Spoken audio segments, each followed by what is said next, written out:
tauhid yang kita bahas atas keesaan terhadap Allah. Dari ayat 1 sampai 4. Kemudian pada ayat 2 Allah Subhanahu wa taala menjelaskan bahwa Dialah yang menciptakan seluruh alam. Allah yang mencipta, Dia pula yang memelihara dan menguasai alam semesta. Keyakinan seperti ini yang disebut dengan tauhid rububiyah. Kemudian pada ayat ketiga Allah Subhanahu wa taala kembali menegaskan kembali tentang kasih sayangnya kepada makhluk-makhluknya. Yang ini menunjukkan bagaimana kepedulian Allah Subhanahu wa taala terhadap makhluk-makhluknya. Nah, kalau dalam Islam itu yang dinamakan dengan sayang itu apa? Allah sayangnya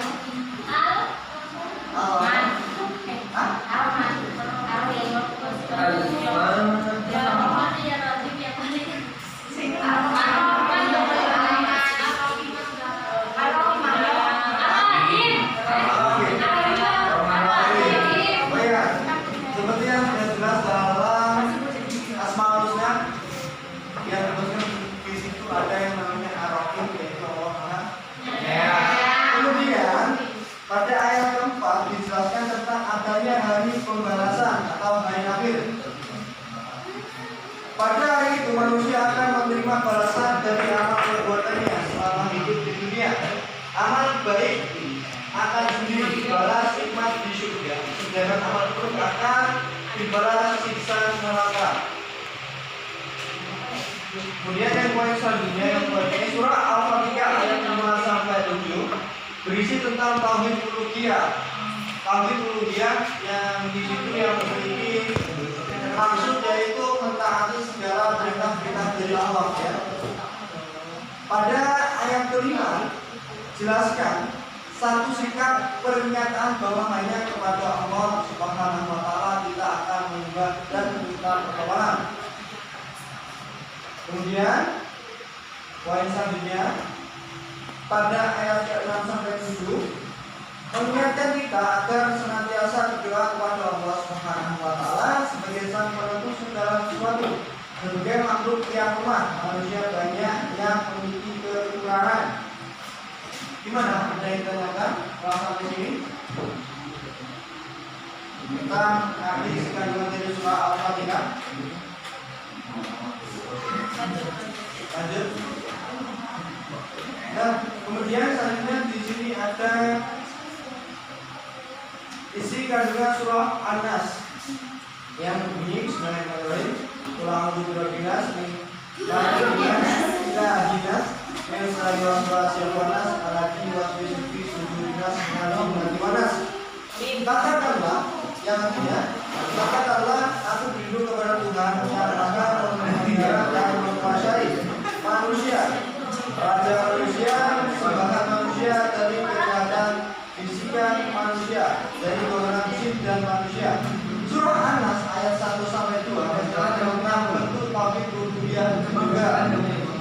Ayat pertama memberi petunjuk kepada manusia agar mengikuti kelemahannya dan mengakui kebesaran Allah Subhanahu wa taala. Nah, yang dimaksud ayat yang pertama ini yang menunjukkan kita bahwasanya kita itu tidak boleh memiliki sifat yang berbesar hati atau menyombongkan diri. Sehingga kita harus kita tidak boleh sombong itu kita harus berada di sifat rendah hati. Kemudian yang paling baik pada ayat kedua Allah Subhanahu wa taala menjelaskan bahwa Dia adalah raja manusia, raja dari rajanya raja. Istilahnya begitu ya.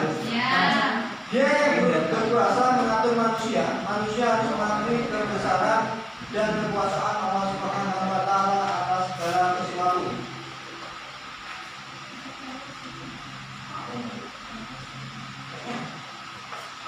Kemudian poin yang ketiga ayat ketiga merupakan ajaran tentang tauhid uluhiyah. Pada ayat ini mempunyai arti sesuatu yang dikagumi, dipuja, ditaati dan akhirnya disembah. Setelah mengakui Allah Subhanahu wa taala sebagai pencipta, pemelihara, penguasa dan sesembahan, manusia sudah semestinya ia meminta perlindungan kepadanya. Dan poin yang D ayat 4 sampai 6 menjelaskan bentuk-bentuk kejahatan yang sering dihadapi manusia. Kejahatan itu berasal dari jin dan manusia. Kemudian ini selanjutnya isi kandungan surah Al-Falaq ya.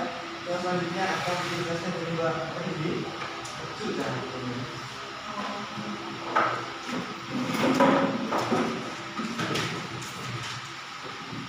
Sekarang isi kandungan surah Al-Falaq yang membacanya Bismillahirrahmanirrahim. Qul a'udzu birabbil falaq min syarri ma khalaq wa min syarri ghasiqin idza waqab wa min syarri nafasati fil 'uqad wa min syarri hasidin idza hasad.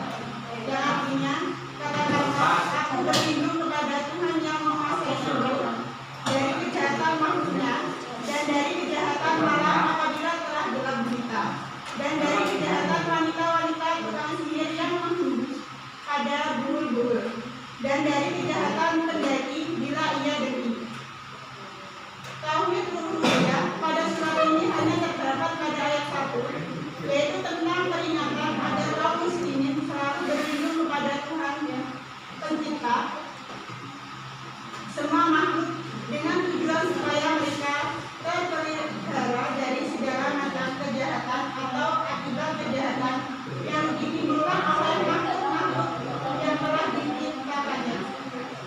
Sedangkan ayat-ayat selanjutnya berisi tentang jenis-jenis kejahatan.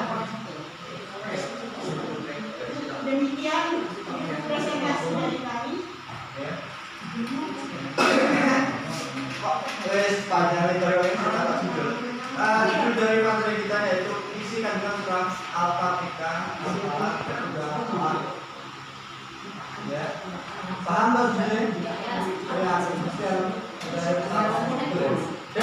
Ya, mungkin cukup sedikit itu ya pembahasan atau kutipan-kutipan kecil dari tema materi yang telah saya sampaikan pada kesempatan siang hari ini. Apabila ada yang perlu dipertanyakan silakan tanya.